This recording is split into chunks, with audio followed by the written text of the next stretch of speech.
Hey everyone, in today's training, I'm going to share with you a lazy yet fairly effective solution to avoid the Najdorf Sicilian. For those who don't know, the Najdorf is, with knight d4, knight f6, knight c3, and a6. But actually, we're going to be avoiding the Najdorf altogether, and in the process, we're also going to be avoiding some other systems like the classical and the Dragon Sicilians, for example. So the way in which we're going to be reducing our workload and saying some practical problems to the opponent is we're going to instead be playing queen takes d4 in this training. And the idea of queen takes d4 is basically that we're often going to be aiming for a Morochi bind setup with the move c4 at some point. A good example of this would be, say, if knight c6, it may appear our queen is a bit vulnerably placed, but we do have the bishop b5 pin to keep up the pressure, and after bishop d7, in the old days, people used to play bishop c6 and just go for long castling and play it like an open Sicilian. But the modern trend, and nowadays a more critical line, is to play to move queen to d3, just moving the queen to safety, making sure our pawn is protected, and getting a Morochi bind set up like c4 and knight to c3 here, where white has got the extra space in the center, where our bishop that's normally quite passive on e2 is now more actively placed on b5. And if you're wondering why we play to move h3, it's just a way to avoid stuff like knight g4 and knight to e5 that could be a little bit annoying potentially, just taking away good squares from black's pieces. And one thing you'll notice as you look at this position further is that white's play is just very, very systematic and quite easy to adopt, and that white does obtain a small advantage here. For example, if they play a6, which is what you'll see most often on Lichess, you just take bishop takes and knight to d4, with the idea that at the right moment you can always get rid of black's bishop pair, because trying to keep a move like bishop d7 is just very, very passive. The most common move you'll see here is the move knight d7 and trying to bring the knight in to attack our queen. But whichever way the knight goes, we can deal with it pretty easily. For example, if rook c8, rook a c1, knight c5, and queen c2, we can see that our pawn e4 is well defended, and it's pretty easy for us to just consolidate the position. Once we have this pawn chain, in the center on the light squares, well, that's going to severely constrict black's unopposed dark squared bishop, unopposed light squared bishop. And notice our own dark squared bishop is very well complemented by the pawn structure. If you're enjoying this video, by the way, do make sure to leave a like and to consider subscribing to the channel. And also knight e5 is nothing, just queen e2, and the knight is going to get kicked away in due course. So that's nothing to fear either here as white. Mouse is a little bit crazy, but yeah, we'll get there in the end.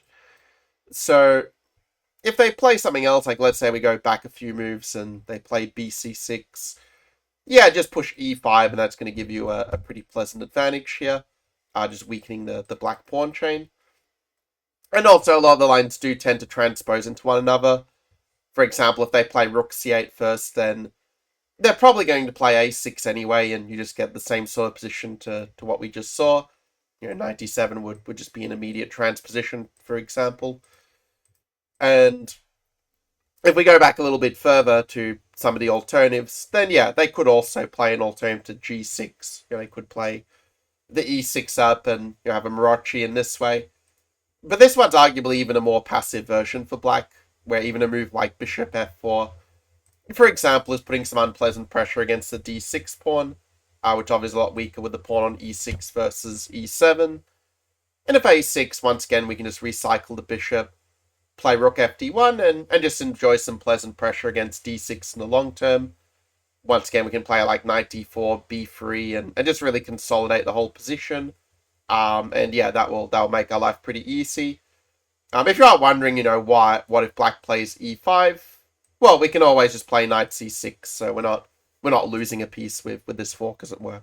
At least not currently. Let's also have a quick look at a few alternatives that black can play. Because knight c6, yeah, it's a move you'll face the most often overall, but if you're playing at a higher level, like playing quite strong plays, then you're actually probably going to see the move knight f6 just as often, if not more often. And in this case, we're going to modify our sub just a little bit, where we're going to play the move bishop to e2. Because the bishop b5 is a bit less effective when I can just block on d7 now. But after bishop e2, knight c6, our queen goes to e3. A little bit of difference with the other line where the queen was going to d3, but here, yeah, we're keeping our little more scope for our bishop. So g6, castles, bishop g7.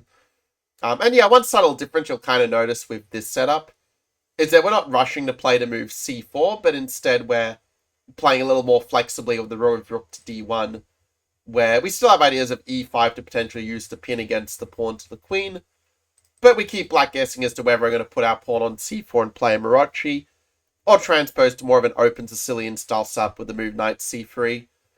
Now, if black plays perfectly, he does have a reasonable position, but it's also quite easy for him to end up in a somewhat passive situation. For example, even at the 2500 plus level on Lee chess, the move queen c7 is the most common sequence. But we can see here that white just very comfortably gets his Maroczy setup, where we're ready to prepare a move like knight d5, which is only going to increase our space advantage in the center, and yeah, it's just basically already clearly better for white at this point. So queen c7 here is arguably just helping white do what he wants to do here. And a move like queen b6 also is fairly pleasant for white, in an endgame like this. If the pawn was on c4, black would probably be just doing fine here, but having the sort of availability of the b5 and d5 squares does help us here, where, for example, knight d7, knight d5 does allow us to put some pressure on black's pawns, and again, if they take, it just allows us to increase our space advantage in the center and also enjoy the bishop pair. So that's going to be very pleasant for white, and as far as equalizing, black probably has to find the move of bishop e6 here if he wants to balance the chances. So that if we do play c4, the pawn becomes a little bit of a target. So that's why we're probably just going to switch back to a more open Sicilian style play. We're just playing a3 to avoid any knight b4 nuisances. And then a typical sequence can be something like knight d5 takes, and yeah, position is just basically equal here. But there is some imbalance to work with, again, with the bishop pair and with the extra space in the center, versus black having good counterplay on the queen side with the knight coming into c4. So yeah, position where both sides have chances and where the stronger player is going to win. As a worst case scenario, it's really not too bad for us. Finally, let's touch on just a few sidelines they can play, which may try to disrupt our usual setup. A move like a6, for example, prepares knight c6 without allowing the bishop b5 pin. But nowadays, this move isn't considered one of the better tries for black, just because in this arising position, we're basically getting a very similar thing to what we saw after knight f6, but where black's thrown in this move of a6, it is just not really particularly useful. Like, black's not really getting in b5 all that easily. And if he does play a maneuver like bring knight to c5, which you will often see in some related positions like the accelerated dragon Maroczy version, then yeah, we can just even play b3, just fiend carry the bishop to counteract their bishop. And if they do play a move like f5, that's usually a break you're pretty happy to see, as then it's just very easy for you to tee up the pressure against black's hanging pawns, with of course the e7 pawn being, a backward pawn here. And if black tries to move it, well then the d6 pawn becomes weak. So this is going to be just a very, very pleasant position for white. In fact, white is already clearly better here. A final point I should note before we conclude is that black can play the move order knight f6, which does try to avoid the queen d4 line, which is known as a Hungarian variation, in case you're wondering about the name. So, for example, knight c3 isn't really so ideal anymore, because, after queen d4, we kind of got move ordered out of our, our bishop e2 system against knight f6. So that's why instead we're just going to play d takes c5 and just chop off the material, where if they do play knight to d6, we can just go knight c3 and have some very comfortable development. Knight's a little bit awkward on d6, and we can even try to exploit it with a move like knight b5. We just try to trade down into a better endgame as such, where the king will be a little bit awkward in the center on an open board. So this is why a better move for black is to play the move knight to c6, sacrificing a pawn. And there's a few different ways you can play it. A move like bishop e3 is one option, but I've ultimately gone with d7 and just taking the pawn, because I do think that black's compensation here is such that he's basically only really fighting for equality, because we don't really have any weaknesses in our pawn structure.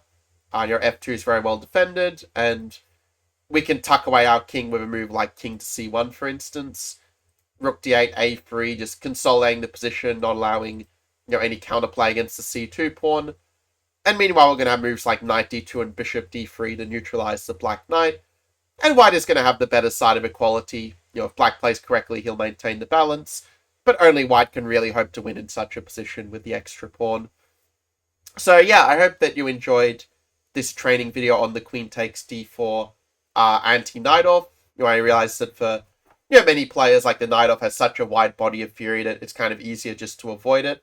And this is a system that still poses practical problems, and even some quite strong grandmasters have struggled a bit to sort of deal with this play.